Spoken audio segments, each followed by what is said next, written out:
Sa biglang pagyaman ng pamilya ni Mokang, babalik sila sa Quiapo upang magmayabang at ipamukha sa lahat ng nangalipusta sa kanila noong sila'y mahirap pa na sila'y mayaman na ngayon.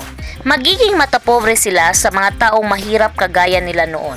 Mas lalo pa silang magmamataas dahil malalaman nila na naghihirap na si Roda. At wala na silang kakompetensya sa gagawin nilang negosyo. Hanggat sa may magsabi sa kanila na tinitirahanan ni Roda ang bahay nila noon. Pupuntahan ng mga magulang ni Mokang ang dati nilang bahay at makikita nila doon si Roda. Kukunin na sana nila uli ang bahay dahil mahalaga sa kanila iyon. Ngunit magmamayabang at magagalit si Roda.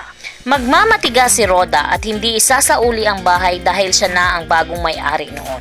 Magagalit si Marsing at kukunin niya lahat ng nasa loob ng bahay. Ngunit pipigilan ni Roda si Marsing at tatanggapin na lamang ang perang inaalok ni Marsing dahil walang-wala na siya. Ngunit mauubos ang ibabayad ni Marsing sa kanya at mapipilitan na lamang si Roda na matulog sa lansangan at mamalimos upang mabuhay ang kanyang sarili.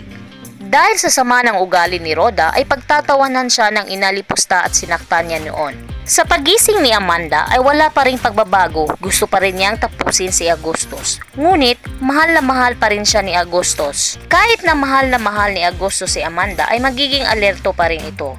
Kahit wala na itong konting natitirang pagmamahal ay masaya pa rin si Agustus na makita si Amandang buhay. Ang inaakala ni Agustus na kapag mawala na si Primo ay mamahalin siya ulit ni Amanda.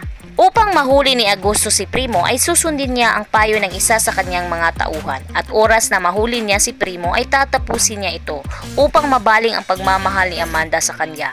Ngunit nagkakamali si Agustus dahil mas pipiliin pa ni Amanda na mawala kaysa mahalin siyang ulit. Sa pagiging galante ni Ramon sa pamilya ni Mokang ay magagalit at magsiselos si Olga dahil nagbubuhay hari at reyna ang mga ito sa mansyon. Kung kaya't gagawin lahat ni Olga na susulan si Don Julio upang mapalayas ang pamilya ni Mokang sa loob ng mansyon. Ngunit kahit anong gawing paninera ni Olga ay hindi pa rin nakikinig at maaapektuhan si Ramon dahil labis ang kanyang pagmamahal kay Mokang at ibibigay niya lahat upang magtagal ang pagsasama nila bilang mag-asawa. Please like, share, and subscribe para lagi kang updated. Maraming salamat po!